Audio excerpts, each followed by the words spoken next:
ওদালগুৰিৰ টংলাত বিভিন্ন স্থানত গছপুলি ৰোপণ কাৰ্যসূচী। টংলাত একক প্ৰচেষ্টাৰে সেউজ ধৰণী অভিযান নামেৰে গছপুলি ৰোপণ।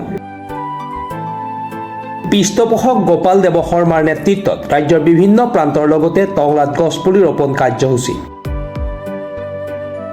পৰিৱেশৰ ভাৰসাম্য ৰক্ষাৰ স্বাৰ্থত গোপাল দেৱ শৰ্মাই নিজ প্ৰচেষ্টাৰে অসমৰ বিভিন্ন প্ৰান্তৰ গছপুলি ৰোপণ কাৰ্যসূচী হাতত লৈছে। ইতিমধ্যে ডিব্ৰুগড়, তিনিচুকীয়া, টিহু, পাঠশালা, নলবাৰী, দৰঙকে ধৰি বিভিন্ন স্থানত সেউজ ধৰণী অভিযানৰ লগত সংগতি ৰাখি গছপুলি ৰোপণ কৰি আহিছে। আজি দিনজোৰা বৰ্ণাঢ্য কাৰ্যসূচীৰে টংলাস্থিত টংলা উচ্চতৰ মাধ্যমিক বিদ্যালয়, অসম জাতীয় বিদ্যালয়ৰ লগতে টংলা চাৰিআলি সমীপত গছপুলি ৰোপণ কৰে। পৃষ্ঠপোষক গোপাল দেৱ শৰ্মাৰ নেতৃত্বত টংলা ইংলিছ মিডিয়াম স্কুলৰ অধ্যক্ষ তপন আচাৰ্য, টংলা উচ্চতৰ মাধ্যমিক বিদ্যালয়ৰ অধ্যক্ষ দিলীপ কুমাৰ বৰুৱা, অসম জাতীয় বিদ্যালয়ৰ অধ্যক্ষ যোগেন কুমাৰ ডেকাৰ লগতে টংলাবাসী ৰাইজে সহযোগিতা আগবঢ়ায়। বিশেষকৈ নাহৰ, কৃষ্ণচূড়া, ৰাধাচূড়া, বকুল, সোণাৰু, জলফাই, জামৰ লগতে বিভিন্ন ধৰণৰ গছপুলি ৰোপণ কৰি আহিছে।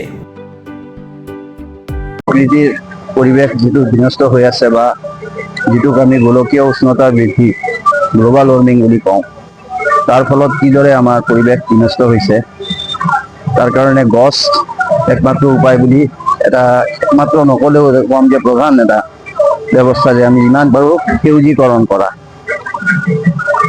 কৰাৰ ফলত যদি আমি নিজৰ ধৰণীক বচাব পাৰোঁ। কাৰণ এই পৃথিৱী একমাত্ৰ আমাৰ বাসস্থান, আৰু এই প্লেনেটক যদি আমি ধ্বংস কৰি লৈ যাওঁ তেতিয়াহ'লে আমিও নিশ্চিন্ন হৈ যাম। সেইকাৰণে মই আকৌ এবাৰ গোপাল দেৱ শৰ্মাক এই প্ৰচেষ্টাৰ বাবে ধন্যবাদ জনাইছোঁ আৰু সকলোকে আহ্বান জনাইছোঁ যে আহক আমি নিজাববীয়াকৈ, আমি অকল চৰকাৰৰ ওপৰত নিৰ্ভৰ নকৰি আমি নিজেও গছপুলি লগাওঁ। আৰু প্ৰধান কথা হ'ল গছপুলি লগাব পাৰি, তাৰপিছত যিটো তত্বাৱধান কৰা, তাক চোৱা মেলা কৰা, তাক ডাঙৰ দীঘল কৰা, সেইটো এটা প্ৰধান কথা। সেইকাৰণে মই এই গছপুলিৰ ওচৰত থকা মানুহখিনিক, আমাৰ যিকেইজন আছে বা আমি আছোঁ, আমি যাতে সদায় ইয়াক লালন পালন কৰোঁ, ইয়াক বৃদ্ধি হোৱাত সহায় কৰোঁ। ধন্যবাদ। ওদালগুৰিৰ পৰা চিন্ময় ডেকা ৰিপৰ্ট, প্ৰাতঃ টাইম ডিজিটেল।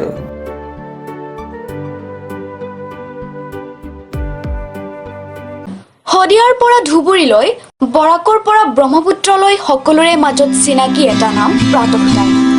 থলুৱা ভাষা, কৃষ্টি আৰু সত্য বাতৰিৰ আধাৰত প্ৰতিষ্ঠিত খবৰ প্ৰাতঃ টাইমৰ প্ৰতিটো বা বাতৰি পুংখানুপুংখভাৱে চাবলৈ Facebook, YouTube, website, Twitter, Instagram আৰু ব্লগাৰ পেজত লাইক